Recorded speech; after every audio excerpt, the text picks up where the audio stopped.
Hi, I'm Jenni Carlson here with Brandon Chatmon at Big 12 Football Media Days. We're on day one. No Oklahoma, no Oklahoma State. Brandon, Oklahoma State goes tomorrow. Day two, the Cowboys will be here. But today, we saw Nebraska and Texas A&M, two teams that will be pretty vital to the Cowboys' season this year. Texas A&M, an early season game.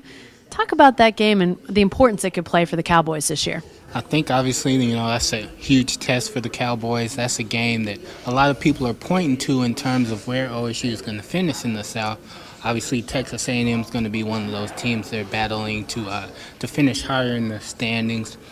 Maybe end up in maybe a third spot if they're able to beat A&M, able to beat a Texas Tech. So obviously that's a huge game, and it's even bigger because it's early in the season, and there's a lot of guys on OSU's team that need experience before they play them.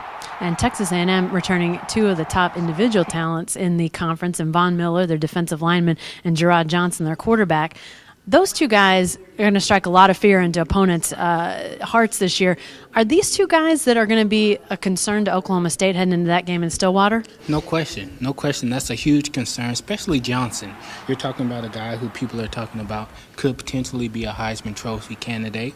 And then you look at OSU's defensive backfield, and there's not a lot of experience coming back, especially at the cornerback position. So obviously that's a huge concern. You go out there and you have a mental mistake, maybe at the corner position, the safety position. Gerard Johnson's going to take advantage of that mistake. So obviously that's a big-time concern. You wouldn't be as worried about it if it was a little later on in the season, but obviously that's a big early test for that secondary. Yeah, a game that is a little bit later in the season is this Nebraska game, which Nebraska's a team a lot of people are picking to finish very highly in their final season in the Big 12. But this is another game in Stillwater where Oklahoma State has been really strong.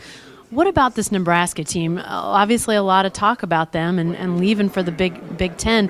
Is that going to be any part of motivation in this game, or is this a game about something completely different for Oklahoma State? I think obviously there is a little bit of motivation. You want to say last time you played Nebraska, you beat Nebraska. They're coming into Stillwater. Obviously, you don't want to lose at home. You want to make Boone Pickens Stadium the type of stadium that people hate to come into regardless of who they are. So obviously that's a huge impact. Going against Nebraska for the last time, it'll be interesting to see how people kind of respond to their last time in Stillwater.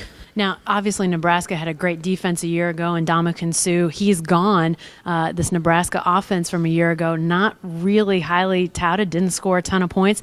Is this a Nebraska team that Oklahoma State should be fearful of, or is this a team that when you look at it, if things come together, Oklahoma State could win that game? I think, if things come together for the Cowboys, Oklahoma State definitely has a chance in that game. It's just a matter of their offense and how well the Dana Holgorsen offense is going, how comfortable the receivers are with it, how comfortable Brandon Whedon is with it.